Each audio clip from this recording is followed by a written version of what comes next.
Gootichi waraana bilisummaa Oromoo handhuura Oromiyaa magaalaa Finfinnee jalatti diinaan kokkee wal qabaa jira.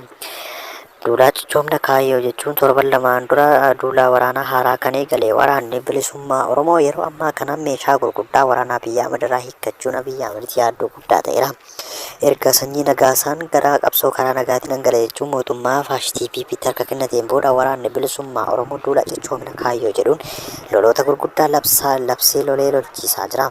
Haaluma kanaanis meeshaa gurguddaa irraa hiikkachuutiin magaalaan Finfinnee yeroo ammaa kana raafama guddaa keessa galuutiin diroonitiin akka ergamtu Abiyyi Ahmad murteesseera. Kanatti aansuun tarkaanfii gootichaa waraana bilisummaa Oromoo guyyichi waraana bilisummaa Oromoo kibba lixa shaggar aanaa ammayyaa keessatti dishqaa waraana faashistii PP irraa hiikkatee jira.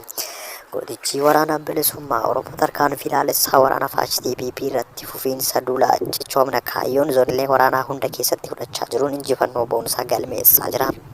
Haaluma kanaan ganama kaleessaa gootichi waraana bilisummaa Oromoo zoonii lixaa godina kibba lixa shaggar aanaa ammayyaa ganda arjoo bakka addaa gabaa sanbataa keessatti mooraa waraana maafiyaa PP irratti lolaa fudhateen loltoota Abiyyi Ahmad 65 ol boqachiisuun 74 madeessee 9 harkaan qabee jira. Tarkaanfii akka bakakkaa ganamaa kana jajjabeen abdii goolestuu loltoota miidhaan ga'een alatti qawwee AKM 20 fi dishqaa tokkoo fi bireenii 3 fi rasaasa PKM 2000 irraa hiikkachuun mooraa qabsoo bilisummaa Oromoof dantaa godhee jira.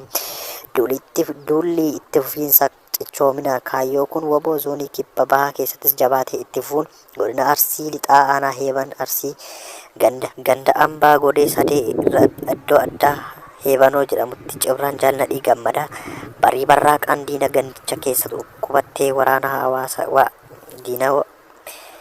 diinaa gandisa keessa qubattee hawaasa nagaa dararaa turte mooraa sheekitti cabsuun du'aa fi madoon dhabeera. Aanichuma ganda dagaagaa iddoo addaa Dalalee jedhamutti Cibraan Jaalladhii Gammadaa daandii guddaa Arsii lixaa fi ba'aa wal qunnamsiisuudhaan tarkaanfii fudhatee jira. Tarkaanfiin woboo fudhataa jiru kanaan hanga ammaatti dishqaa 3 dabalatee meeshaalee waraanaa fi bireenii isnaayipara AKM boombii fi rasaasa uffanni dugdaa diina irraa hiikame loltoota bilxiginnaa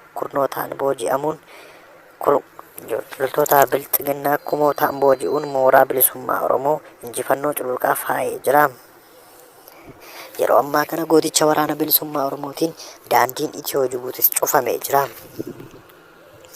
Ittuma fufuun gootichi waraana bilisummaa Oromoo gootichi onnee barbada abdiin Oromoo fi Oromiyaa biyya abbaa isaa Oromiyaa cunqursaa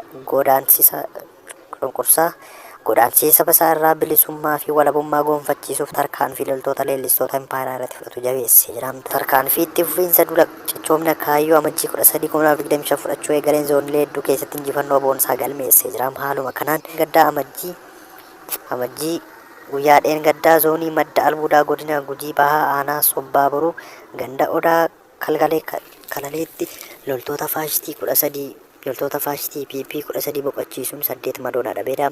Ganda bikkeetti ammoo 8 yoo boqochiisu 6 madoo dandamii hin qabneen gaggeesseera. Ganda araggaa keessattis 3 yommuu boqochiisu 4 immoo madoo dandamii hin qabneen dhabeera. Reef gaachanni uummata Oromoo tarkaanfii garee shoroof keessaa PP irratti fudhatu itti fufuun godinuma Gujii bahaa aanaa Agaawayyuu ganda burii koroo keessatti waraana faashistii PP irratti 7 yoo boqochiisu 9 immoo madoo dandamii hin qabneen dhabeera. Tarkaanfii kanaanis meeshaalee waraanaa galaa fi uffata waraanaa irraa booji'uun garii mooraa qabsoo bilisummaa Oromoof oolcheera. Duulli kun itti fufuun woboon birgeedii Odaa Kaarraa godina Harargee lixaa Duulli kun itti fufuun woboon birgeediin Odaa Kaarraa guyyaa kaleessaa godina lixa Wallaggaa aanaa Haroo Sabbuu bulchiinsa magaalaa Baallem seenuun PP dhukkee irraa kaasee jira. Tarkaanfii kanaanis qawwee AKM 2 fi dhannoo 8 rasaasa AKM 480 fi uffata dugdaa irraa hiikuun galii taasisee jira. Tarkaanfii ganamaa irraa woboon zoonii kibba bahaa faanaa dhooftuun gootaa fi hayyuu Jaalladhii Gammadaa godina Bahaa Arsii aanaa Heeban Arsii